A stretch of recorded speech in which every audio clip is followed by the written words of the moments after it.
Bom dia. Em nome da Faculdade de Letras, FLET, do Programa de Pós-Graduação em Letras, PPGL, estendemos a todos os presentes as mais cordiais boas-vindas ao 8º Seminário de Metodologia da Pesquisa em Linguagem e Literatura. Gostaria de ressaltar que, por conta de um pequeno imprevisto, eu falo com vocês pela minha conta particular, mas a programação será gravada pelo e-mail institucional. O evento é organizado pelos mestrandos de 2020 e coordenado pela professora doutora Marta de Faria Cunha Monteiro e pela professora doutora Fernanda Dias de los Rios Mendonça. Por conta da necessidade de isolamento social decorrente à pandemia da Covid-19, o evento será realizado no formato virtual. A mesa 4 de Estudos da Linguagem é constituída pelo debatedor professor doutor Sérgio Freire e pelas mestrandas Ana Lúcia Dantas e Eduarda Barroso.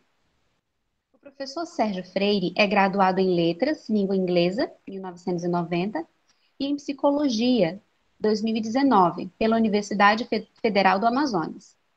É mestre em Letras pela mesma instituição, 1998, e doutor em Linguística pela Universidade Estadual de Campinas, 2005. É professor associado da UFAM e atua na área de Linguística, com ênfase em ensino de línguas e análise de discurso. Suas áreas de atuação científicas são o ensino de línguas, linguística, educação, novas tecnologias, redes sociais digitais e análise de discurso. Atualmente, é diretor da Universidade Federal, é diretor das... Meu Deus, não entendi. É editora. Da editora, perdão, professor.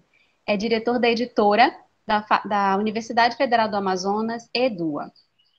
Os mestrandos terão 15 minutos para a apresentação dos projetos e o debatedor da mesa terá 30 minutos para falar sobre os dois trabalhos. Ressalto também que a interação dos ouvintes se limita no chat. Não abriremos espaço para perguntas às mestrandas. Peço também que todos deixem seus microfones desligados. Desde já desejamos a todos um ótimo evento.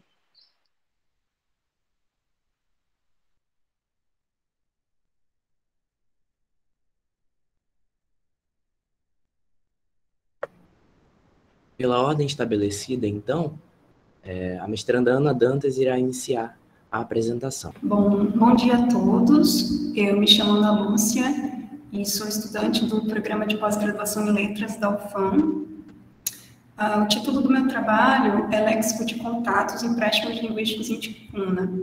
Eu sou orientada pelo professor Dr. Sanderson Oliveira. A motivação do meu trabalho, ela se dá pelo meu interesse por línguas naturais e também pela minha curiosidade em relação à produção de sons da fala. Os possíveis impactos do meu trabalho são contribuir para os estudos das línguas indígenas do Amazonas e também para os estudos sobre contato linguístico e sobre a língua ticuna. A minha pesquisa está estruturada da seguinte forma. Introdução, capítulo 1, onde eu vou expor um panorama histórico, alguns aspectos culturais, alguns dados demográficos e também tratar da atual situação da etnia ticuna. No capítulo 2, será feita uma revisão da bibliografia sobre a língua ticuna, com ênfase nos estudos sobre o contato e o empréstimo. E no terceiro capítulo, faremos um referencial teórico adotado para essa pesquisa. Os capítulos a realizar são os seguintes: no quarto capítulo, com um percurso metodológico, o quinto capítulo, que fará uma revisão dos aspectos da língua ticuna que são pertinentes para esse trabalho. E, por último, nós vamos discutir os resultados das análises dos dados. Esse trabalho ele se justifica pela escassez de estudos que tratam do contato linguístico e dos empréstimos em línguas indígenas da Amazônia. Como objetivos, nós pretendemos identificar os empréstimos lexicais na língua ticuna e suas possíveis fontes. E como objetivos específicos, nós pretendemos evidenciar os fatores linguísticos e extralinguísticos que colaboram para o fenômeno de incorporação de empréstimos e também descrever os tipos de empréstimos e os processos linguísticos presentes nesse fenômeno. Como questões de pesquisa, nós trazemos as seguintes.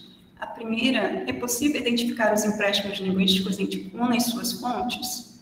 A segunda, seria possível identificar os povos que mantiveram contato com os ticunas e influenciam ou influenciaram sua língua? O terceiro, quais processos linguísticos caracterizam e evidenciam os empréstimos oriundos de uma língua doadora no sistema da língua ticuna? E, por último, é possível estabelecer uma tipologia dos empréstimos observados na língua ticuna? Para responder a essas perguntas, nós trazemos como aporte teórico os autores Appel e Muysken, Campbell, Thomasson e Kaufmann e Thomasson, que tratam do contato linguístico e seus desdobramentos. Em relação à etnia ticuna, nós vamos nos basear nos autores Goulart, 2009, Nimue Daju, que é um texto clássico que trata da língua da etnia ticuna, Oliveira Filho e a linguista Marília Facol Soares. Em relação à língua ticuna, nós usaremos os pressupostos de Carvalho, os trabalhos, de Carvalho, Rodrigues e Soares também. Os procedimentos metodológicos dessa pesquisa são os seguintes. Por se tratar de uma pesquisa bibliográfica, nós iniciamos com um levantamento bibliográfico sobre a linguística descritiva e a linguística de contato. Em seguida, nós fizemos uma primeira compilação de dados que foram extraídos de um dicionário de língua ticuna, um dicionário bilíngue, ticuna e espanhol, compilado pelo autor Anderson.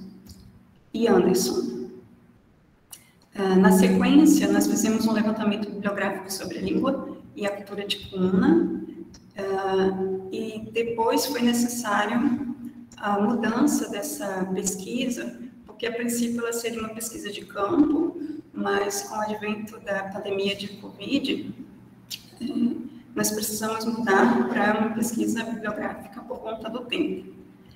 Iniciamos a redação dos capítulos da dissertação e, posteriormente, nós fizemos uma nova seleção de materiais.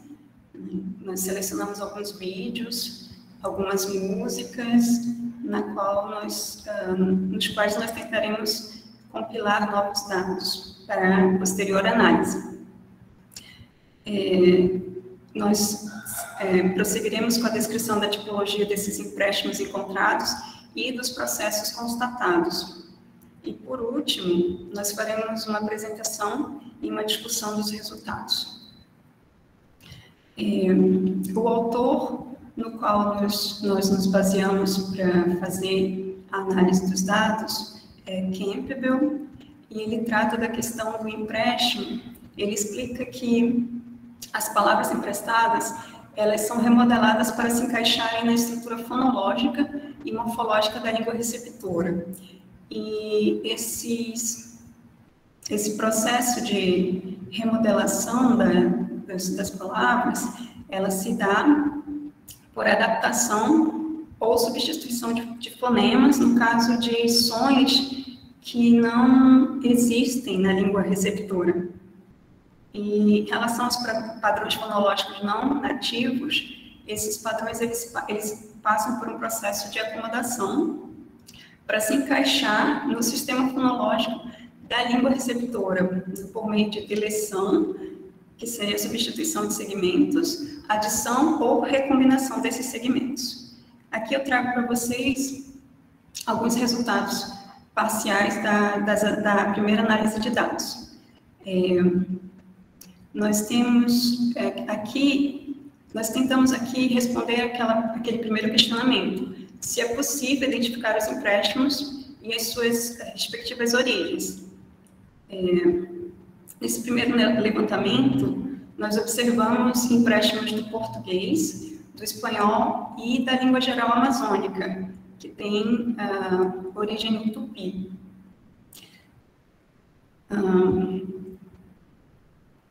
Aqui eu trago para vocês algumas correspondências de sons e substituição de um som por outro. No caso que eu apresento a substituição do O pelo U em termos oriundos do português e do espanhol. Também nós percebemos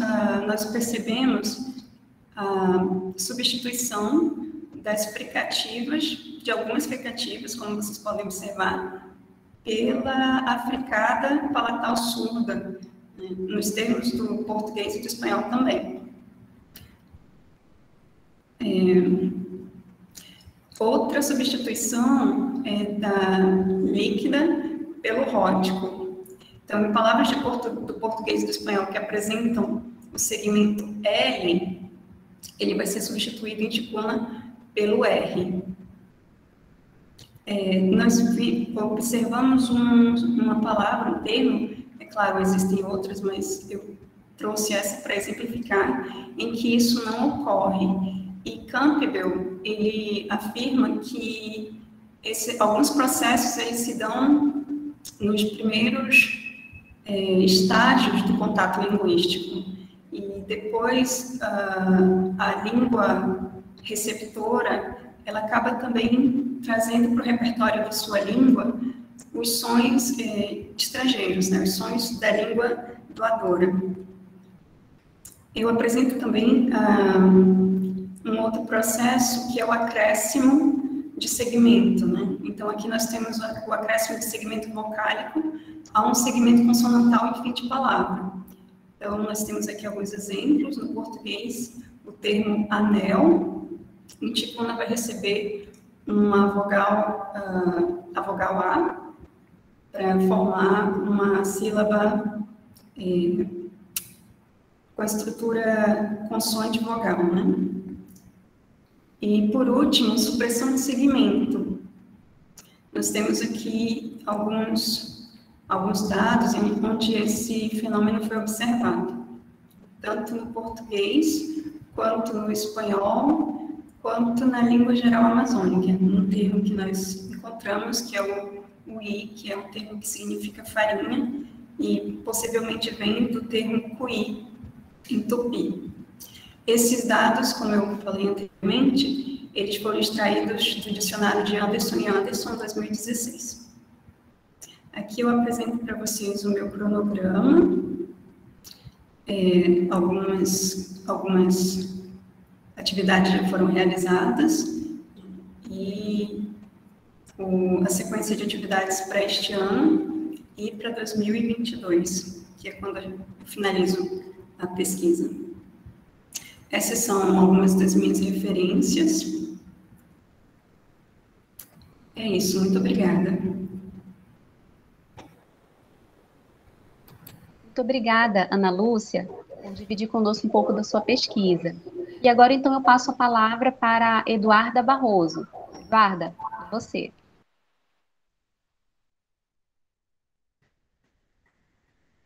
Bom dia a todos. Me ouvem bem? Sim, tranquilo. Bom dia a todos novamente. É uma honra estar aqui apresentando no 8º Seminário de Metodologia de Pesquisa em Linguagem e Literatura. Eu sou mestranda no Programa de Pós-Graduação em Letras do PPGL UFAM. Eu me chamo Francisca Eduarda Barroso Barbosa, né? Nesse caso, eu estou orientanda do professor Wagner Barros Teixeira, e o meu trabalho tem como título o componente lúdico como ferramenta no processo de ensino-aprendizagem de espanhol, ressignificando o processo de ensino no contexto pandêmico. Esse trabalho, ele começa no contexto de inquietações, tanto como aluna na educação básica e na academia, principalmente observando as práticas que eram feitas em sala de aula, tanto nas aulas de espanhol quanto nas aulas de outras disciplinas. E quando e quando esse contexto se volta para a academia, alguns projetos de extensão e iniciação científica, eles também fizeram o despertamento dessa inquietação. E como professora de espanhol também, quando eu comecei a trabalhar, eu reforcei essa inquietação de investigar mais aprofundada essas questões que serão levantadas nesse trabalho. Além desse contexto, que seria como mais umas motivações pessoais, nas motivações que eu trago nesse trabalho, seria descrever o contexto de ensino de espanhol atual nas escolas públicas estaduais amazonenses e refletir sobre o processo formativo docente. Além disso, na introdução do meu trabalho, eu também trago as justificativas. Eu elenquei aqui como justificativas pedagógica, científica, acadêmica e social. Só para situar, tá bom, gente? Vou começar aqui mostrando a capa, nesse caso o título do meu trabalho, o nome do meu orientador. Como eu falei antes, como eu mencionei, a contextualização desse trabalho, ok? Dentro dessa contextualização vieram as motivações, dentre elas a motivação pessoal e a motivação científico-acadêmica, e a justificativa para que essa pesquisa seja feita. Eu estava mencionando sobre a abordagem de questões focando na ressignificação do processo de ensino-aprendizagem de espanhol, a justificativa científica, devido ao desenvolvimento de pesquisas acadêmicas como essa, como o trabalho da colega Ana, há uma escassez de pesquisas voltadas com esse tema, tanto no PPGL quanto nos outros PPGs do Brasil. A justificativa acadêmica, discutir o currículo da formação inicial e continuada de professores de espanhol, e social, desenvolver os resultados dessa pesquisa à sociedade, devolver, na verdade, dando voz à pesquisa. Nesse caso, essa devolução, futuramente, nós aspiramos como até mesmo, pode ser uma formação, um curso de atualização de professor de espanhol, uma formação continuada, quem sabe.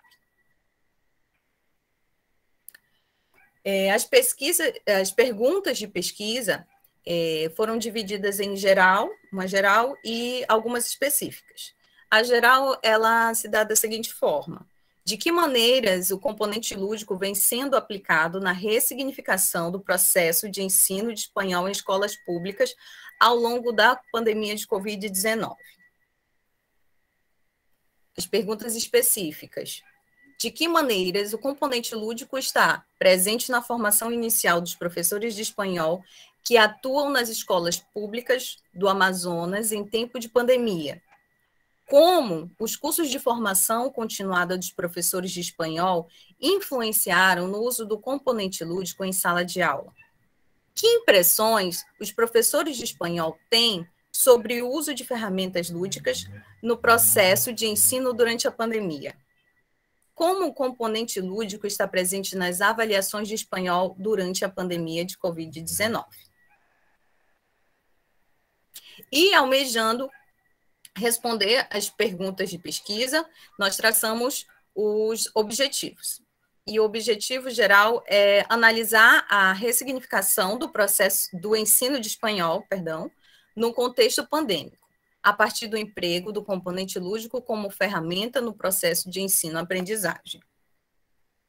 Específicos: averiguar de que formas o componente lúdico está presente na formação inicial dos professores de espanhol de escolas públicas do Amazonas.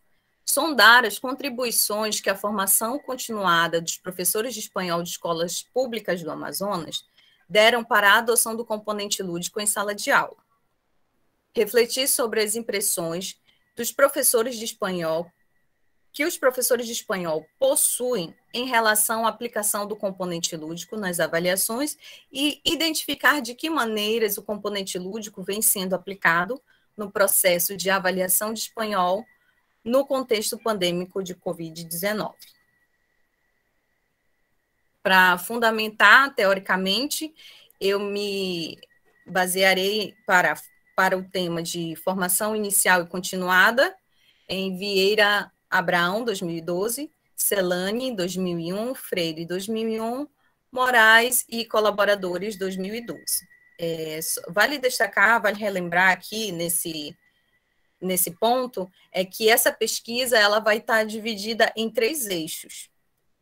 Formação inicial e continuada dos professores de espanhol. O segundo eixo seria a aplicação do componente lúdico em sala de aula, que vai estar baseado em Batista e colaboradores, 2003, Bartaburro, 2003, Brasil, 1998 e 90, Calente de Mareco, 2003 e Mairink, 2003. E o terceiro eixo seria de avaliação, Lucchesi, 2002, 2003, 2005 e Perrinot, 1999 e 2000. Vamos à metodologia. Para a metodologia desse trabalho, baseado em Paiva 2019, desenvolveu esse quadro classificador para tentar mostrar um pouco mais, de forma mais didática, a metodologia dessa pesquisa. A natureza dessa pesquisa é básica e, segundo Paiva 2019, ela tem como objetivo aumentar o conhecimento científico sem necessariamente aplicá-lo à resolução de um problema. As fontes de informação serão terciárias, que se baseiam em compilações de fontes primárias e secundárias e se utiliza da consolidação de informações como os catálogos de bibliotecas, portais de publicações, dentre outros. Abordagem que nós decidimos para esse trabalho, quando eu digo nós, eu me refiro ao meu orientador e a mim.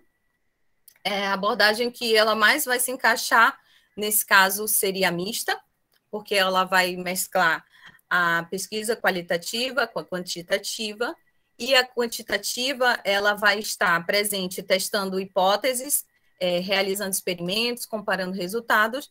Já a qualitativa vai ocorrer, né, para compreender e descrever, algumas vezes, explicar os fenômenos sociais a partir do seu interior e de diferentes formas, segundo o Flick 2007. E eles vão estar incluindo as formas de experiências individuais e coletivas, de interações, de documentos, textos, imagens, filmes ou músicas, e esse tipo de pesquisa também pode ser chamado como interpretativa ou naturalística. Continuando a metodologia da pesquisa, o objetivo é explicativo, segundo Gonçalves, 2003, pretende-se identificar os fatores que contribuem para a ocorrência e desenvolvimento de determinado fenômeno. Busca-se aqui as fontes, as razões das coisas. O contexto dessa pesquisa será realizado em escolas públicas estaduais amazonenses. Os participantes dessa pesquisa serão professores de espanhol da Secretaria de Educação do Amazonas, SEDUC. Os procedimentos de geração de dados. Nós temos o termo de consentimento livre e esclarecido e o envio de questionário aos professores. O questionário seria investigativo. O método será um estudo de caso, que é um tipo de pesquisa que investiga um caso particular, constituído de um indivíduo ou de um grupo de indivíduos em um contexto específico. Nesse caso, o nosso contexto, como já mencionado, são as escolas públicas estaduais amazonenses, as escolas da SEDUC. É um estudo naturalístico porque estuda um acontecimento em um ambiente natural, e não criado exclusivamente para a pesquisa. Instrumento de coleta de dados, documentos e questionários. A origem dos dados para este tipo de estudo são observação, direto ao participante, entrevistas, questionários, diários, análise de documentos, registros em arquivos e artefatos. Além dos questionários e da pesquisa bibliográfica telematizada, para embasar o instrumento de coleta de dados, também serão analisados documentos produzidos por esses professores, os documentos avaliativos, durante a pandemia de Covid-19. Pode ser um print de uma conversa no WhatsApp, ou de uma atividade no Google Classroom, ou no AVA da SEDUC, uma foto, uma criação de um vídeo, todos esses materiais, eles vão ser considerados como um instrumento de coleta de dados. O cronograma atualizado da pesquisa, nós pretendemos submeter ao Comitê de Ética ainda esse mês, para que a gente comece a geração de dados preliminares em novembro desse ano. Exame de qualificação está previsto para fevereiro de 2022, geração de dados da pesquisa março, análise de dados abril do ano que vem, a redação final da dissertação maio de 2022 e a defesa, assim, da dissertação de mestrado em julho de 2022, se ocorrer, espero que ocorra da forma prevista. Essas são as minhas referências. Esse é meu contato para alguém que queira trocar ideia, trocar figurinhas, fazer alguma colocação. Estou aberta para o contato de vocês. Muito obrigada, agradeço essa oportunidade.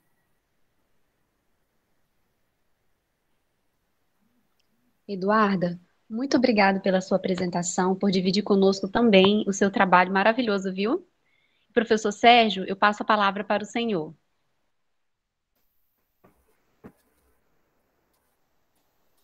Muito obrigado. Primeiro eu queria agradecer tanto a Ana quanto a Eduardo o convite para ser debatedor, né, dos seus trabalhos. Também agradecer e parabenizar a Marta, a Fernanda, pela organização do seminário, e também a todos vocês aí que estão dando suporte técnico, que estão por trás. A gente sabe o trabalho imenso que dá organizar um seminário dessa natureza. E cumprimentar as pessoas que estão aqui apreciando essa troca acadêmica. Penso que essa é uma das atividades mais bacanas, né, do mundo acadêmico, essas apresentações, essas trocas. Eu gosto muito disso, é com muito prazer que eu estou aqui. E foi com muito prazer também que eu li os textos que me foram enviados, e vou tentar falar um pouco sobre eles a partir da leitura que eu fiz e a partir agora da observação, né, das apresentações orais, que são um pouco já parte de um percurso posterior à escrita, né, tanto do trabalho da Ana quanto do trabalho do Eduardo. Então, assim, o que vocês apresentaram aqui já tem um caminhar um pouquinho avançado em relação ao texto que eu recebi, né? E eu vou pontuar exatamente essas diferenças que eu cheguei a notar aqui. Bom, vou começar a falar do trabalho da Ana. Primeira coisa, Ana, assim, o tema que você escolheu, né, que é trabalhar com as questões, com essa área indígena, é muito bacana, assim, porque, primeiro que eu acho que é a vocação do programa, do PPGL, né? O PPGL começou em 2010, então eu lembro logo nas primeiras turmas que começaram a surgir demandas de trabalhos na área de linguística indígena, e aí a gente se perguntou naquele momento assim, de caramba, a gente tem que criar condição para acolher esses trabalhos, porque é a vocação do mestrado em letras, né, na área de linguística, acolher isso, para que esses trabalhos não migrem para a educação, enfim, né, para outros programas. A gente tem uma vocação histórica, uma responsabilidade histórica até, de receber esses trabalhos. Então, eu gosto muito quando nós temos essa demanda de trabalhos voltados para a questão indígena. No começo, a gente contava basicamente com a Rainice, lá no começo do mestrado, né, para trabalhar com isso. Hoje a gente ampliou um pouquinho mais, tem o Sanderson, que é o teu orientador, e isso me deixa muito feliz, porque essa não é a minha área de trabalho, não trabalho com linguística indígena, mas eu penso que é uma área extremamente urgente e necessária de fortalecimento do programa. Então, foi com muita satisfação que eu vi que o seu trabalho é dentro dessa área, né? E, ao mesmo tempo que a gente acolhe como programa esse tipo de trabalho, a gente sabe do tamanho do desafio que é trabalhar com linguística indígena, por várias questões, né? Pela própria natureza da relação com os indígenas, pelo próprio contexto que a gente está vivendo da questão da pandemia, que acabou dificultando a aproximação, pela própria escassez de referenciais, né? Você colocou isso aí, sempre é um problema isso, a escassez de referenciais, e daí o grande desafio de desbravar a coisa e tal. Então, Ana, assim, para começar, eu queria falar um pouquinho, né? A Aline, na apresentação da mini bio aí, do mini Lattes, no comecinho, ela falou que agora, nesse momento, eu estou como diretor da editora. E ter estado como diretor da editora nesses 4 anos da primeira administração da reitoria, e agora ainda continuando, me fez olhar o texto acadêmico de uma forma um pouco diferenciada pelo próprio aprendizado do lugar, né, de editor lá na editora e tal. E uma coisa que talvez eu comece sugerindo para o teu trabalho, né, é uma inversão no título mesmo, né?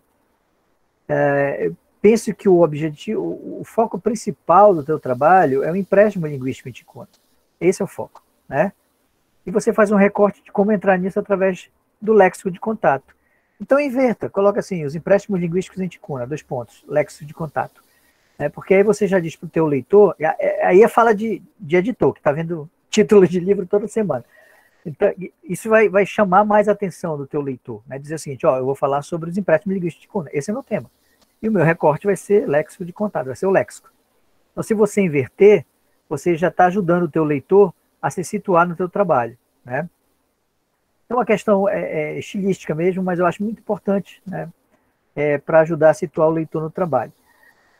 Bom, depois vem a estruturação do seu trabalho. O teu texto que eu recebi, ele é bem anterior à tua apresentação. Na tua apresentação você caminhou bastante. Assim, eu não tenho no texto que você me mandou, por exemplo, a questão teórica metodológica. Não chegou lá, né? Mas aqui você já apresentou. Show de bola, bacana. Que eu até tinha colocado assim que eu fiquei muito curioso para saber quais seriam esses passos metodológicos, e você acabou apresentando aqui e acalmou o meu coração nesse sentido. Assim, aí você propõe uma estruturação da seguinte forma, né? No primeiro capítulo você vai tratar da história da etnia do ticuna, de alguns aspectos da cultura, demografia, enfim, descrever um pouco o contexto de pesquisa. No segundo capítulo você vai fazer uma revisão de bibliografia sobre a língua ticuna, com ênfase nesses estudos de contato e empréstimo. Eu estou só reproduzindo o que você colocou no texto que você me mandou. No terceiro capítulo você vai tratar do referencial teórico, com foco no contato e empréstimo linguístico, né, que é o foco do seu trabalho. No quarto capítulo, você vai explicar as escolhas e os percursos metodológicos.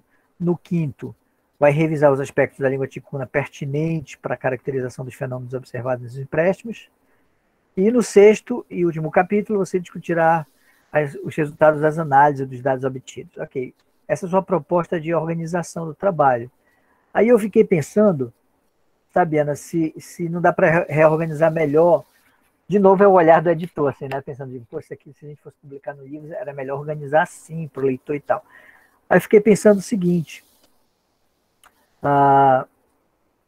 como sugestão, né? Começar o texto fazendo a introdução, obviamente, e nessa introdução incluir a contextualização, que é falar da questão, né, essa parte da história da etnia, dos aspectos culturais, demografia, enfim, é fazer aquilo que a gente chama de pirâmide invertida, é começar do maior para o menor, né, igual uma pirâmide invertida. A gente começa no contexto, depois vai afunilando para tratar do assunto que nos interessa. Falar aí ainda nessa introdução da relevância do trabalho, tanto da relevância pessoal, por que isso te motivou, quanto da relevância acadêmica e social do trabalho, da necessidade de a gente trabalhar muito mais com essas descrições de línguas indígenas, essas aproximações em relação a esses temas e tal.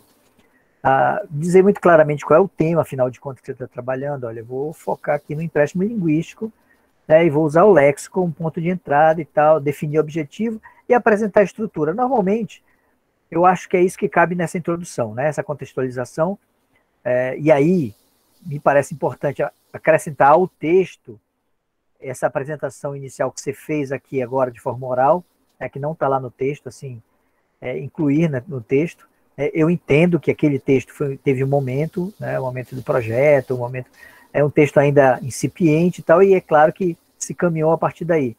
Mas na organização do trabalho final, penso que a introdução deve trazer isso, né, a contextualização, as relevâncias, a definição do tema, a definição do seu objetivo e a estrutura proposta para o trabalho. Porque é isso que vai situar, de fato, o teu leitor E a gente, quando escreve não para empurrar o leitor, mas pelo contrário, para trazer o leitor para o nosso próprio processo de escrita, né? E essa contextualização, no primeiro momento, ela não precisa ser tão profunda, né, no que diz respeito ao Shikuna, porque eu acho que isso merece um capítulo à parte.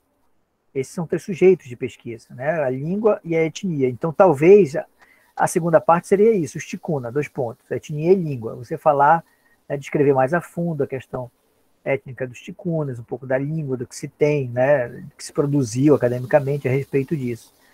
E aí, porque aí, como eu estou falando, você vai fazer a pirâmide invertida, né? Você vai no contexto maior do trabalho, falando, ó, meu trabalho é isso, eu vou trabalhar com os ticuna. Aí você vai para o segundo ponto, segunda parte do trabalho, que é os ticuna. É isso, os ticuna são esses, são assim, são assado, a língua é isso, o que se tem sobre isso, etc. e tal. E aí, o que eu vou fazer agora que vocês já sabem qual é o meu trabalho e que eu vou trabalhar com os ticuna? Eu vou exatamente falar das questões que me interessam, que são os empréstimos linguísticos que a língua ticuna recebe a partir das línguas de contato. Né? Para isso, eu preciso, obviamente, eu não vou reinventar a roda, existem trabalhos sobre isso.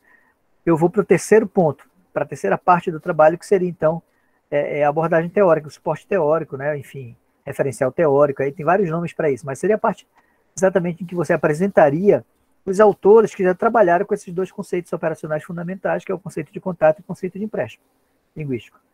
Né? É hora de apresentar, dizer o seguinte, está aqui minha pesquisa, está aqui meus sujeitos, ticunas, e eu vou trabalhar com empréstimo linguístico, e está aqui os autores que falam sobre isso. É esse autor de base, é esse outro tal. Né? A partir desses sujeitos definidos, e a partir desse suporte teórico, que vai trabalhar os meus conceitos operacionais, eu vou trabalhar esse procedimento metodológico. E aí a novidade para mim, você trouxe na sua apresentação os procedimentos metodológicos que não estão no texto, né? Eu tinha até colocado aqui. Como o teu texto não tinha chegado na metodologia, eu fiquei curioso, né? Eu digo, como é que ela vai fazer isso? Tal? E aí agora na sua apresentação ficou claro, você já traz os passos metodológicos que eu acho que seria então essa quarta parte. Então isso aqui é uma proposta de organização do que já está aí, não tem nada de novo, é só reorganizar numa perspectiva de um leitor, né? De um leitor e de alguém, de um editor, assim, que vai facilitar a leitura para quem vier ler seu trabalho depois. Essa introdução, depois falar sobre o ticuna, depois falar sobre os conceitos operacionais, né, a partir dos referenciais teóricos sobre contato e empréstimo, e aí sim descrever os passos metodológicos, os procedimentos metodológicos da tua pesquisa. A quinta parte seria a análise e a discussão em si, né, porque você divide aqui, você coloca assim, a quinta parte, na sexta parte do seu trabalho, a proposta diz assim, eu vou discutir os resultados. Eu acho que análise e discussão pode ser um capítulo só. Você analisa e já discute. E aí retoma tudo na última parte, que é a conclusão do trabalho, a necessária conclusão. Então, o que eu estou te sugerindo aqui é uma reorganização do conteúdo que você já tem, né, para que ele fique mais palatável para o teu leitor e para que ele fique mais fácil para você organizar também, concatenar as ideias, né, para que não fique misturado. Porque eu fico pensando assim, o teu tema é um tema muito grávido, né? Ele, assim, é potencialmente explosivo para uma série de outros subtemas aí que podem vir se sugerindo aí, né? Se insinuando na própria escrita do trabalho. Então, eu acho que tem que ter um cuidado danado também com essa deriva. O grande desafio que eu falei, que é pesquisar línguas indígenas por conta de escassez de referencial, né? Por outro lado, também é a grande armadilha, né? Como não tem muita coisa, você se sente meio à vontade para ir por onde puder ir, onde for convidado a ir pelos dados. Então a gente precisa sempre ter muito cuidado para não abrir demais essa árvore, para não derivar demais, para que perca o foco do trabalho que você definiu. Eu quero olhar os empréstimos linguísticos no ticuna. É esse meu foco. Né? Tem outras questões que vão aparecer aí e que vão tangenciar, e elas podem até aparecer na escrita do seu texto, não é problema nenhum, mas elas não podem virar o tema do seu trabalho. Porque o tema do seu trabalho são os empréstimos linguísticos. E penso, sabe, Ana, que dentro dessa lógica de trabalhar a intertextualidade do texto acadêmico, seja importante também trazer alguns trabalhos parecidos com o seu, que já foram realizados. Né? Como eu te falei, eu não sou da área, então eu não conheço muita coisa, mas assim, uma pesquisa rápida sobre isso, quando eu estava no seu texto preparando essa nossa fala aqui, tem, por exemplo, um livro que eu achei que me parece interessante, que pode ser útil, né? Que não está na tua bibliografia, talvez você não tenha visto, não conheça, mas que é exatamente um livro chamado Empréstimos Linguísticos do Português em Acauê Xerente, quer dizer, né, o autor, Rodrigo Milani é o nome do autor, né?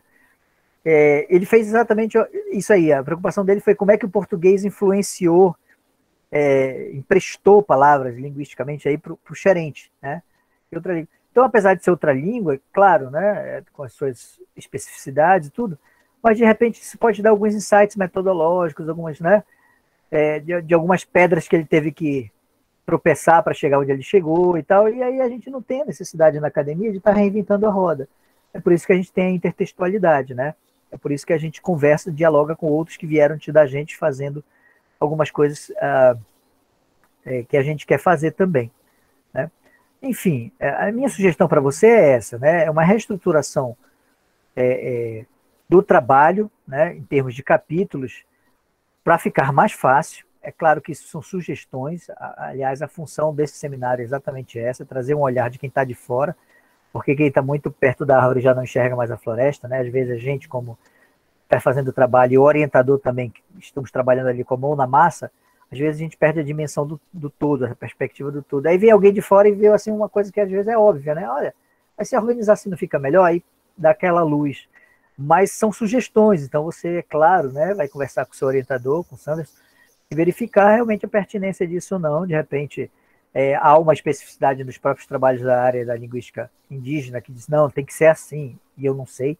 Eu estou sugerindo a partir dessa perspectiva do lugar de fala, né, que eu tenho, que é o lugar de alguém que trabalha com linguagem de uma forma mais geral, com discurso, e de alguém que está trabalhando com estruturação de texto acadêmico do ponto de vista de divulgação científica na editora. Então, a minha fala ela vai nessa direção, ela vai qualificada nessa direção.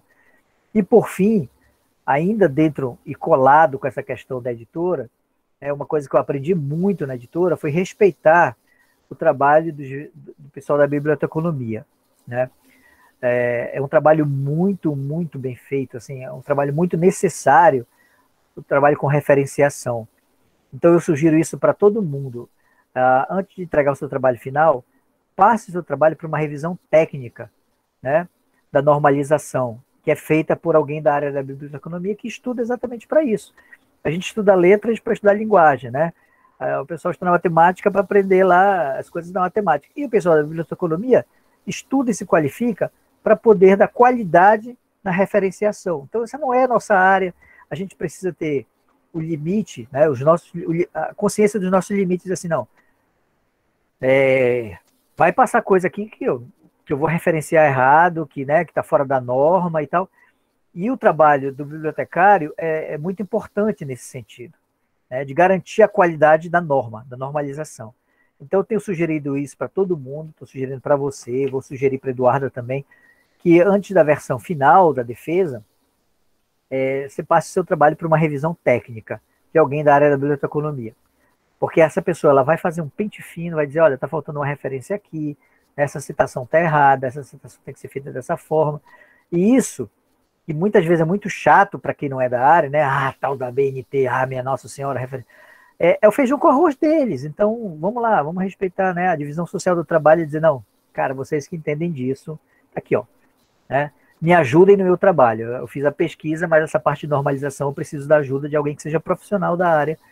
E eu acho que isso vai enriquecer bastante o teu trabalho quando voltar a se normalizado, né, de acordo com as normas mesmo, porque isso facilita a intertextualidade, a comunicação com os outros autores, que é a base do trabalho acadêmico, né? Ninguém começa nenhum trabalho do zero. A gente começa a partir dos que vieram antes da gente, que pesquisaram antes da gente, que bateram cabeça antes da gente, e colocar esses autores para conversar, precisa ser feito isso assim, de uma forma, numa salinha limpa.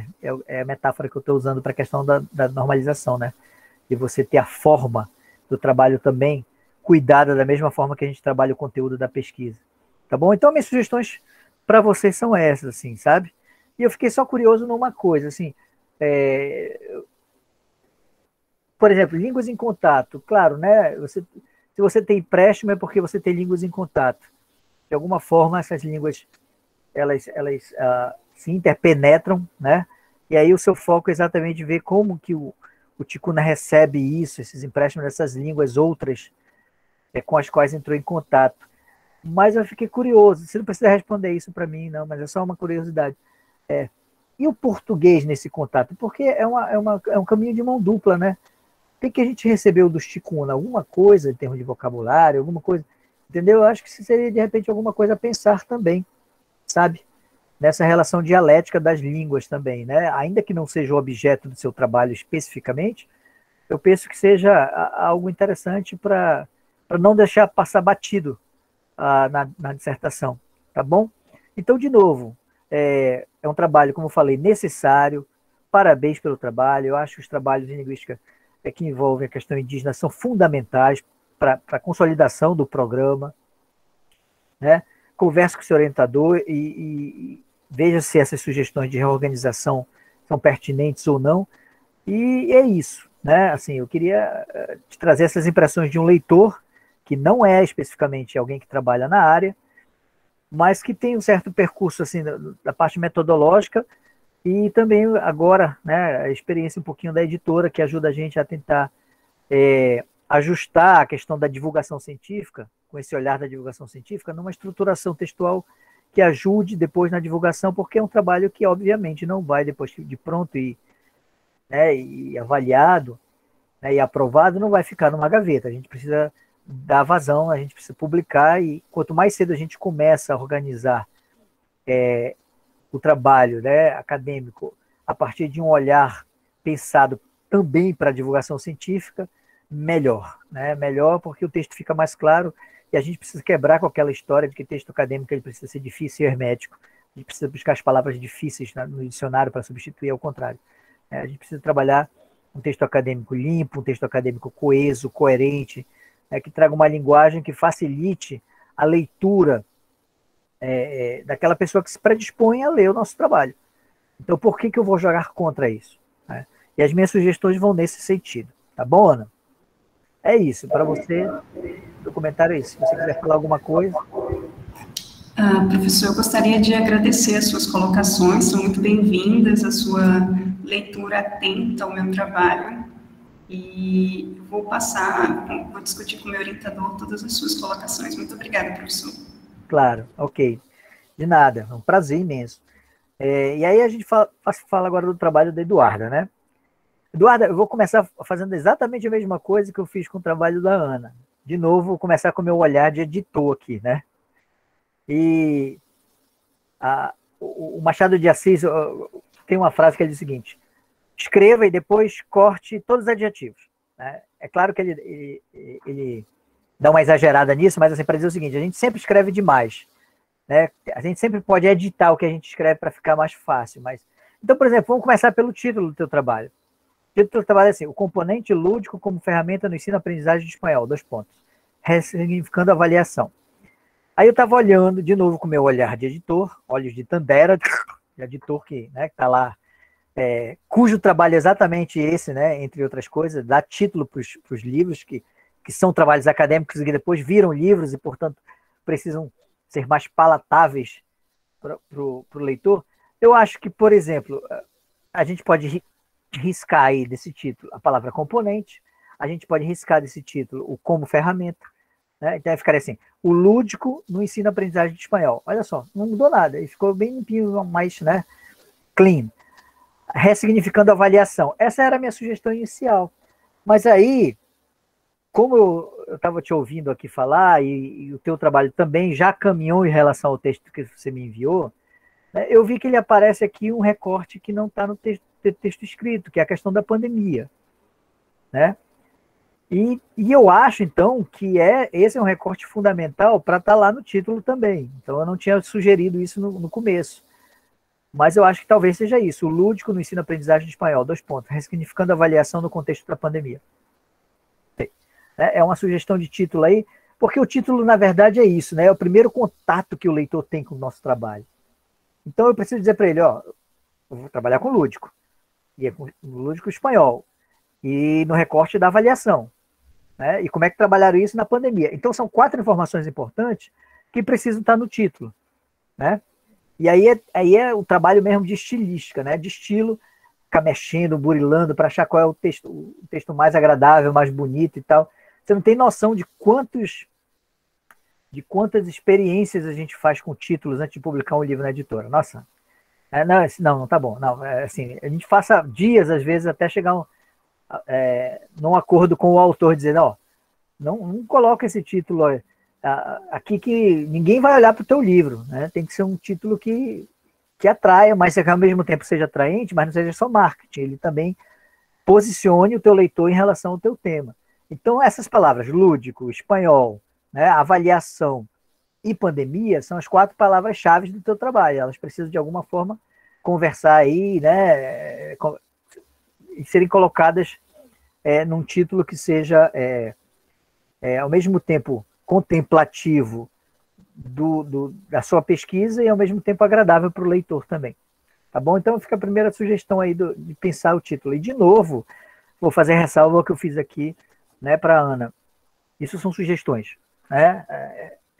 Converse com o seu orientador, o professor Wagner, e a partir daí você diz, não, essa sugestão não tem nada a ver, vamos deixar de fora, não, essa aqui pode ser que a gente possa incluir e tal. E o trabalho é exatamente esse. Falando da estruturação do seu trabalho agora, é um trabalho que está super bem estruturado, né? Assim, deu certo prazer de ler, porque também é organizadinho, você tem na sua introdução a contextualização, as relevâncias, aquilo tudo que tem nos manuais, né? E eu vejo que você usou o livro da Vera Menezes, né? Eu gosto muito da professora Vera Menezes, assim, tem uma relação pessoal com ela, e esse livro dela é fruto de uma experiência de anos e anos e anos de orientação de mestrados e doutorados lá na UFMG, né? O livro que você usou como referência para organizar, né, a descrição da pesquisa. Muito bacana mesmo você ter feito isso e utilizado esse livro, que é um livro bem atual, e não é só atual, é um livro, além de atual, é um livro bastante prático, nesse sentido de nos ajudar a organizar a pesquisa. Então, o teu trabalho é um trabalho bem estruturado, né, que tem lá a introdução, de novo, com a contextualização, com as relevâncias, eu acho importantíssimo falar da relevância pessoal, todo o trabalho, esse negócio de dizer assim, não, o trabalho acadêmico ele tem que ter uma impessoalidade, ele tem que ter, né, tem que ser voz passiva. Eu acho que a gente já superou essa fase já faz muito tempo. Todo trabalho acadêmico é um trabalho pessoal, é um trabalho subjetivo, e, portanto, a subjetividade tem que estar presente para além da página das dedicatórias, né? Porque na dedicatória ela aparece assim, escancarada, né? Meu cachorro, meu namorado, não sei quem. Aí você aparece o sujeito ali em estado bruto. Aí depois ele some, diz assim, ele tem que sumir do trabalho. Eu acho que não tem que sumir, não. Eu acho que a escolha do tema, o recorte do tema, a escolha de sujeitos, o contexto, tudo isso tem a ver com a nossa história de vida, com a nossa subjetividade. Então, bacana um texto em que o autor se coloca, né? E por isso eu faço essa sempre sugestão de que se fale da relevância pessoal. Por que surgiu esse tema? Aí você fala assim, meu encontro com esse tema se deu, você começa a narrar, né? Desde a época do Pássaro, foi Pássaro, né? Que você começou. Aí depois, né, fiz PIBIC, não sei o quê, aí agora do mestrado, quer dizer, tem um percurso em cima desse tema.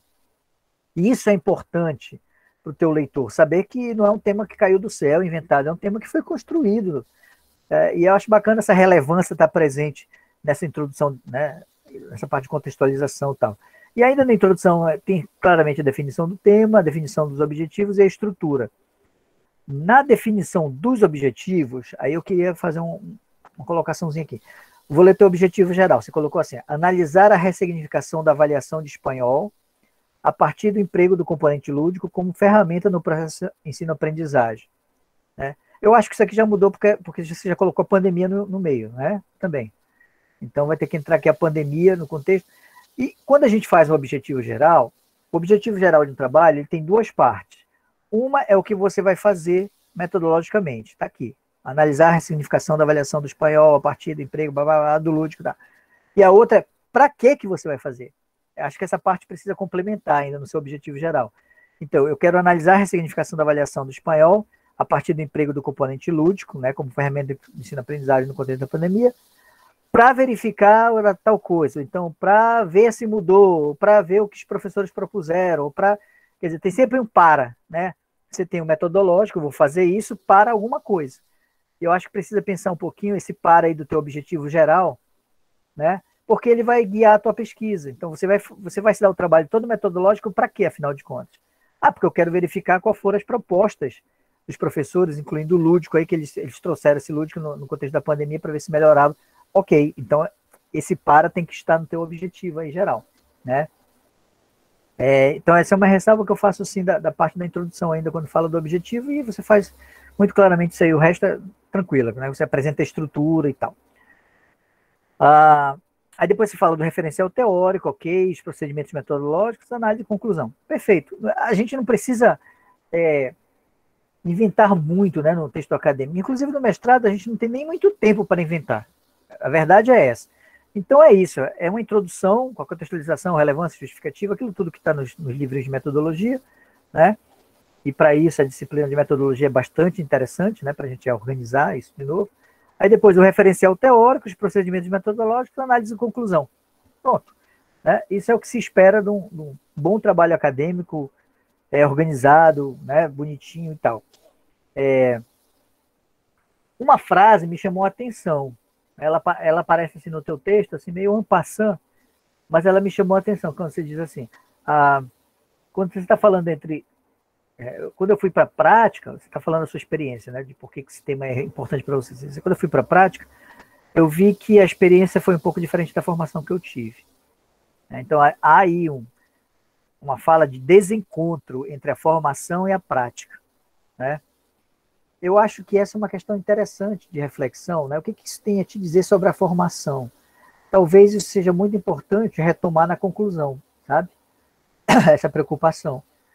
Porque talvez não, eu acho que certamente a questão da formação vai aparecer como algo necessariamente a ser pensado e mexido nesses novos tempos, com essas novas demandas aí, né?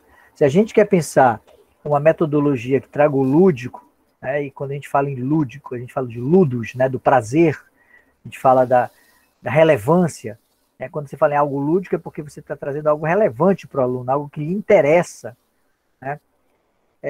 Se a gente quer pensar nisso, a gente precisa também qualificar e preparar o professor na sua formação para trabalhar com isso. É o seguinte, olha, cara, eu tenho um conteúdo programático para trabalhar aqui, e a ponte que você vai construir para chegar com esse conteúdo no seu aluno é a ludicidade, é a relevância, entendeu?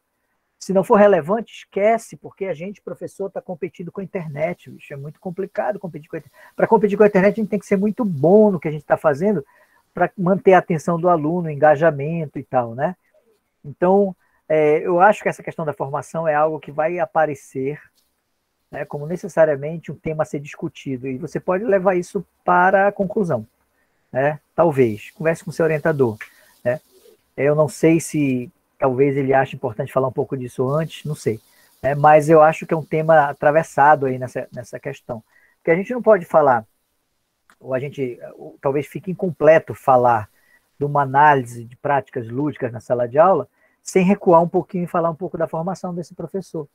Como que um professor vai trabalhar práticas lúdicas se ele não está formado para isso, né? Se ele não foi qualificado, se isso não foi discutido no seu processo de formação? Então, acho que está tudo ligado aí, né? Na questão teórico-metodológica, você fala... você vai trabalhar com alguns conceitos operacionais. O que é conceito operacional? Conceito operacional são os conceitos fundamentais do nosso trabalho. Então, um conceito operacional fundamental é o lúdico. Ok. Aí você faz a revisão de literatura do lúdico, legal. Mas você tem um outro conceito operacional aí que é o de avaliação. Eu senti falta de você trabalhar também um pouquinho dessa revisão de literatura, né, sobre avaliação, né? Porque eu acho que a gente avançou bastante da avaliação, daquela avaliação conteudista, em que você... que perguntava do aluno lá atrás, quais são os afluentes do rio Amazonas pela margem esquerda e pela margem direita e tal. Essas informações factuais, hoje em dia, elas estão ao alcance da mão, então não faz mais sentido a gente avaliar conteúdo dessa forma, né? A gente precisa pensar nesses novos processos de avaliação e tal, e talvez fazer uma revisão de literatura sobre o conceito operacional de avaliação seja importante também, porque você está trabalhando com ele, é o lúdico e a avaliação. Então, olha, sobre lúdico tem isso aqui, esse pessoal está falando isso aqui, opa. E sobre a avaliação está falando isso aqui. Como é que a gente cruza essas duas coisas e coloca no contexto do ensino de espanhol, né? Eu acho que esse é o grande diferencial do teu trabalho, assim, né? E talvez, eu não sei também, eu estou pensando aqui, como alguém que está de fora, só dando trabalho para os outros, mas uma das questões fundamentais hoje em dia, quando se fala em ludicidade no ensino, é o próprio processo de gamificação, né? Não sei se isso, de repente, caberia no teu trabalho falar um pouquinho sobre a gamificação também, né? Que é o processo exatamente que você acabou fazendo, quando você usou lá o aplicativo e tal, né? Você coloca os alunos numa espécie de game também. Então aí talvez seja interessante pegar um pouco desse referencial teórico da gamificação, que ele pode te ajudar a ter um pouco mais de clareza sobre isso também. Aí fica mais uma sugestão aí. E tem um livro muito legal sobre isso, né, que é o Gamificação na Aprendizagem, do Luciano Meira. É um livro muito didático, bem bacana, assim, que apresenta os conceitos fundamentais sobre isso. Né? É do Meira e de um outro autor que eu não vou lembrar, é o Blickstein. São dois autores aqui. É um livro meio referência sobre isso hoje. Então, talvez seja importante discutir aí com o Wagner, né, pensar um pouquinho sobre esses processos de gamificação também, para cruzar tudo isso, entendeu? Quer dizer, o lúdico, a gamificação, né, a avaliação. Ó, gente, tem que colocar tudo isso no caldeirão, mexer no contexto do ensino de espanhol e tal, e dizer aqui, tá aqui, ó. O que a gente viu foi isso, a partir desse referencial teórico, os professores, né, na pandemia, tentando achar soluções para isso, e o que a gente propõe a partir dessa reflexão é talvez isso aqui, ó. Talvez seja um caminho interessante para a gente pensar, né? E no que diz respeito à avaliação, também anotei aqui um livro para te sugerir, que é um livro clássico, assim, um livro muito bom sobre avaliação e educação, que é chama Avaliação e Educação, Questões Epistemológicas, do Cipriano Lucchesi. O Lucchesi é um cara que trabalha com avaliação desde que o mundo é mundo, assim, é um dos autores referenciais na área da educação sobre avaliação, né? Então é interessante ver esse livro dele, que ele fala sobre questões epistemológicas de avaliação, quer dizer, os tipos de avaliação, né, de onde eles vêm e tal, porque não adianta também eu pensar assim, no lúdico, vamos lá, gamificar e tal, e vir com conceitos de avaliação conteudista. Vai tudo por água abaixo, entendeu? É colocar vinagre em garrafa de vinho querendo vender coisa nova, e de repente não funciona, né? Tem um outro livro de avaliação que eu anotei também, como sugestão para você, né? Além, é claro, de você fazer o que você fez, né, de ir nas bases de dados de artigos que são mais recentes, né, e mais rápido do que livro nas discussões, que é um livro chamado Avaliação e Educação, Políticas, Processos e Práticas. Foi organizado pela Maria Palmira Alves. É um livro que foi organizado e ele foi escrito, são artigos de educadores portugueses, é um livro de Portugal, mas que tem uns insights muito bacanas sobre avaliação também, né? São leituras que não necessariamente vão ser incluídas no teu trabalho, mas vão te fazer refletir, vão te trazer, sabe, alguns insights interessantes sobre isso, né? E é isso, e fazer também essa busca nas bases de dados, como você fez, né? Usar o intertexto e a atualidade e trabalhar com as bases de dados é muito interessante, porque você tem ali realmente o que está mais fresquinho e mais quentinho em termos de produção intelectual. O livro demora um tempinho para ser publicado, então até, né, ele é meio frio, mas os artigos estão quentes ali, então é na base de dados que a gente tem que procurar realmente as nossas referências de interlocução. No mais, o teu trabalho eu acho que está metodologicamente bem costurado, né? As referências, faço as mesmas sugestões que eu fiz para a Ana, e depois que terminar a coisa todinha, diz assim, ó, tá aqui, entregar na mão de alguém da área de biblioteconomia e diz, faz a revisão técnica para mim, eu preciso disso. E é uma revisão muito legal, porque a pessoa vai dizer, ó, aqui está faltando, né, nesse quadro está faltando a fonte, né, se a referência está mal feita, está faltando o ano, esse livro aqui, você cita a edição, dá um relatório legal de ajustes, né, que deixa o trabalho assim, limpíssimo e maravilhoso, delicioso de ler, porque a forma não é de forma alguma secundária no trabalho acadêmico, né? Ela é uma outra parte do trabalho acadêmico. Tem o conteúdo e tem a forma. Não adianta a gente ter um belíssimo trabalho acadêmico se a forma é mal apresentada e afasta os teus leitores, né? E também não adianta também ter um trabalho limpíssimo, bonito, agradável de ler e tudo, mas sem conteúdo. Então, as duas coisas elas se complementam de uma forma dialética. Fica aqui, portanto, a minha sugestão da revisão técnica também, Eduardo. E, por fim, a última coisa. Você vai falar da pandemia, né? Você acabou avançando um pouco mais em relação ao texto que você tinha me enviado. No texto que você me tinha enviado não aparece a palavra pandemia. Mas agora parece que você fez um recorte. Não, eu vou pegar aqui o negócio das experiências da pandemia. Beleza, ótimo. Eu acho que é super atual, quente e urgente falar sobre isso. E aí eu te sugiro dois livros que eu acho que são fundamentais para você contextualizar a pandemia, esse momento de pandemia que a gente vive. Um é o livro do Boaventura Souza Santos, que é um grande autor, né, na área da sociologia, que escreveu, para mim, o melhor livro sobre a questão da pandemia, para a gente entender a pandemia, independente da área, se a gente é das letras, da psicologia, é uma questão mesmo de cenário epistemológico. Então, o livro chama O Futuro Começa Agora, da Pandemia à Utopia. É um livro que eu acho que todos nós que trabalhamos com educação temos que ler, né? Porque vai dar uns insights sobre a pandemia, assim, mostrando o que a gente precisa se movimentar para poder ressignificar nossa subjetividade, tanto pessoal, individual, quanto profissional, dentro desse contexto da pandemia. Tem umas coisas muito bacanas, assim. E o Boaventura é um texto maravilhoso de ler, né? Você lê numa sentada, assim, não quer parar e tal. E eu acho que pode te ajudar bastante nessa contextualização da pandemia. E um outro livro, legal para concluir, já para usar o nosso avião, é um livro do Joel Biermann, né? O Joel Biermann é um psicanalista, o livro chama O Trauma na Pandemia do Coronavírus. Ele vai avaliar várias dimensões do coronavírus, dimensão social, dimensão de saúde, dimensão ética, dimensão psicológica e tal, né? E isso ajuda a gente a contextualizar o sujeito da educação. Então também é um livro bem curtinho, mas é um livro maravilhoso. Assim, também é outro livro que eu recomendo. São os dois livros, eu tenho lido muito sobre pandemia, né? Porque eu sou psicólogo também, então eu atendo, né, na clínica. Então eu tenho me contextualizado bastante sobre essa questão da pandemia e das consequências, tanto sociais quanto individuais, psicológicas e tal. E dentro dessas várias leituras que eu tenho feito da pandemia, esses dois livros para mim são fundamentais. Você quer entender pandemia, leia esse do Boaventura, né? O Futuro Começa Agora, da Pandemia à Utopia, e o do Joel Biermann, esse do Trauma na Pandemia do Coronavírus. São dois livros que foram escritos a quente, como a gente fala, né? Foram escritos no momento da pandemia. Então, é de dentro da coisa, né? E que vão ajudar a gente a refletir um pouco e contextualizar as nossas práticas profissionais e as nossas pesquisas também.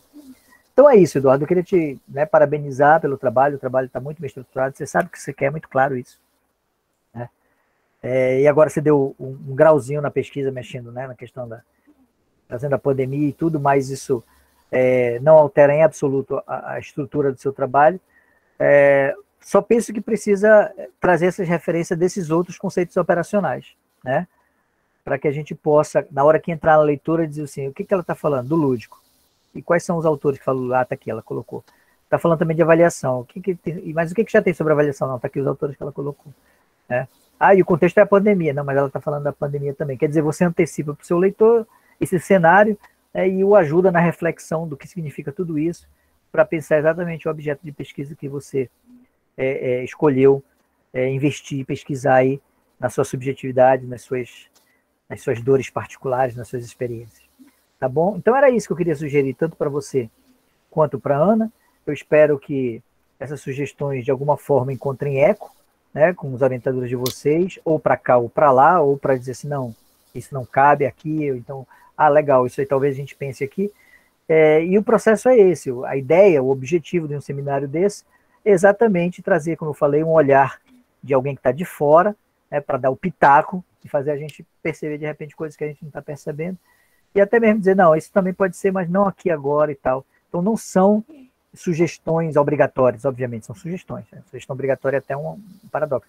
São sugestões, né, para que vocês reflitam aí, obviamente, junto com a pessoa que está mais perto de vocês, que são os orientadores de vocês, tanto o Sanderson, no caso da Ana, quanto o professor Wagner, no seu caso. Tá bom? E é isso, e dizer para vocês que foi um grande prazer participar desse seminário e ler o trabalho de vocês. Tá bom? Eu agradeço. Muito obrigado. E sucesso aí no trabalho de vocês daqui em diante. Eu agradeço também, professor, a sua imensa boa vontade e as suas contribuições. Sou muito sua fã, já fiz disciplina com o senhor, então, assim, fico acompanhando também nas redes sociais. Pode ter certeza que muita coisa que o senhor falou, eu vou tentar colocar em prática. Claro, vou conversar com o meu orientador, mas eu vou olhar com muito carinho todas essas referências. Obrigada. Bom, colocações e orientações maravilhosas, né? Tanto para as orientandas e para nós que estamos aqui também. Desde já, muito obrigada, professor Sérgio. Agradecemos, então, a todos e a todas pela participação no 8º Seminário de Metodologia da Pesquisa em Linguagem e Literatura da Universidade Federal do Amazonas, realizado pelo Programa de Pós-Graduação em Letras.